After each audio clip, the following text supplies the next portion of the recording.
In 1969, we were exposed to a new type of variety show that featured country music and humor, and it took place in the fictional area of Cornfield County. This show was called Hee Haw. There were boatloads of variety shows in the 60s and 70s, but none of them brought people together the way that Hee Haw did. The jokes were terribly corny, the music was country, and it didn't break any new ground when it came to subject matter. But that's the thing that people loved about the show.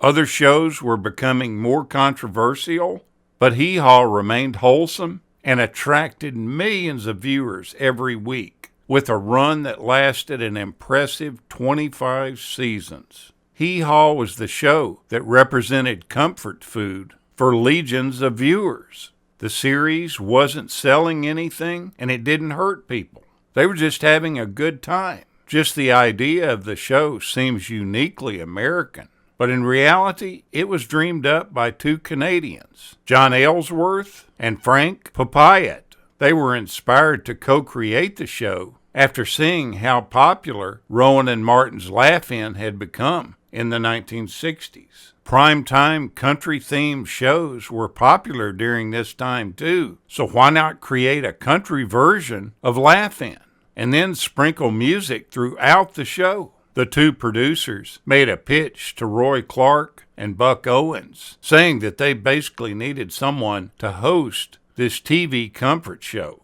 Roy Clark said he would do it because that's what he does. He's in show business. And he said that you say yes to everything because a lot of those things never happen. Time passed on, and eventually Clark's manager called him and told him that they were ready to do this show. Clark responded to him, "What show?" Then he was reminded that it was the country-based variety show that he had talked to the producers about months earlier. He was told that the working title of the show was called Hee Haw. And being in show business, he thought eventually they would come up with a more clever title before it hit the air. Looking back on it, it would have never been the same without that title of Hee Haw. CBS used the show as a mid-season replacement for the Smothers Brothers Comedy Hour. Their Comedy Hour had been in the top programming for 67 and 68, but the show really was a problem child for CBS. Because of numerous things,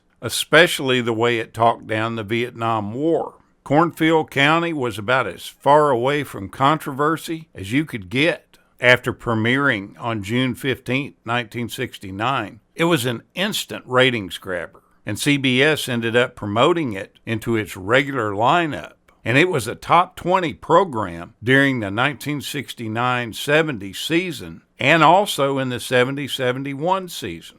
In March of 1971, CBS lost their freaking minds. They started canceling shows like crazy. They canceled the Ed Sullivan Show and any show that had anything at all to do with living in a rural setting.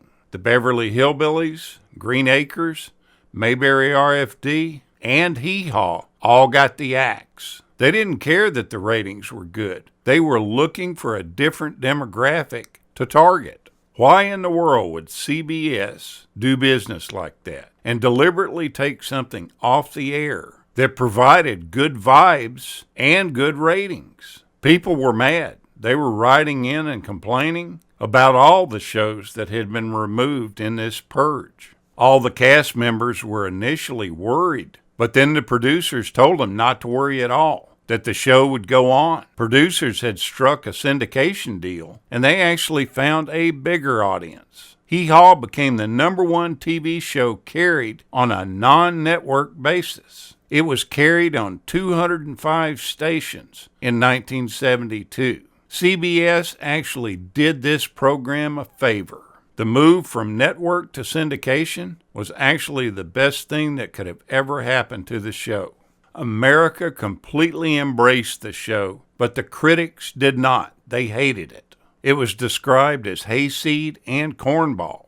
Cast members wore bib overalls, and they popped up in cornfields or lounged around drinking moonshine. The show was never intended to be sophisticated. Corny was part of the charm.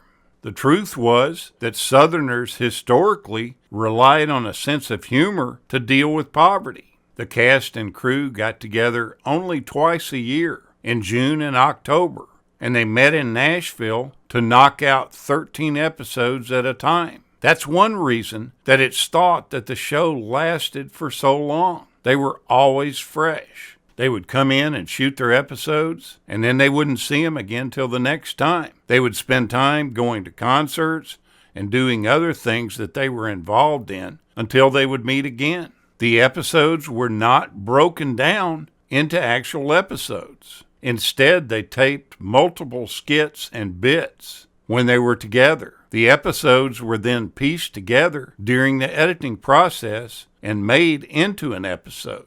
They didn't rehearse anything. Everything was done off of cue cards. And if they blew the take, they just did it over again. Sometimes they left the mistakes in the show. When putting together the original cast members, they felt like they needed somebody that was an experienced country comedian. So they chose Archie Campbell. They added another Canadian into the mix by choosing Don Herron to play the Hee Haw newscaster. Other original cast members were Kathy Baker, Jennifer Bishop, the Hager twins, Gunilla Hutton, Grandpa Jones, Claude Phelps, Don Rich, Jimmy Riddle, Jeannie Riley, and Junior Samples. And don't forget Lulu Roman and String Bean. Minnie Pearl and Lisa Todd came aboard in 1970. Because the show was filmed in Nashville, it had an endless supply to country music legends. One phone call could immediately get people in to shoot some scenes.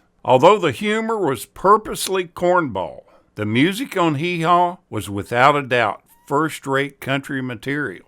During the debut episode, Loretta Lynn and Charlie Pride appeared on the show. Every major country star that you could imagine showed up, following in their footsteps. Roger Miller, though, vowed that he would never go on the show, saying that the show perpetuated stereotypes and that it had set the country music scene back 20 years. Miller eventually changed his mind and showed up on the show.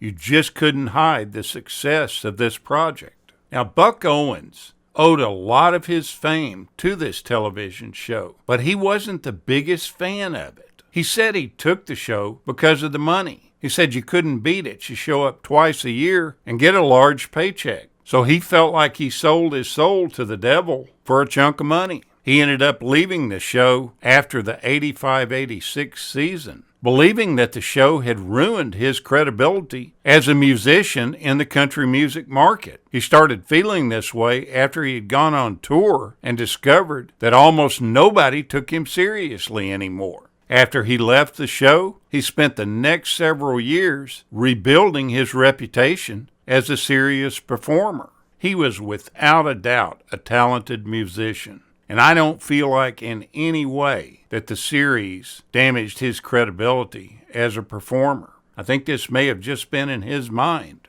Now, Elvis Presley was a big fan of the show, so much so that he wanted to appear on it as a guest. He also dated two Hee Haw honeys, that being Linda Thompson and Diana Goodman.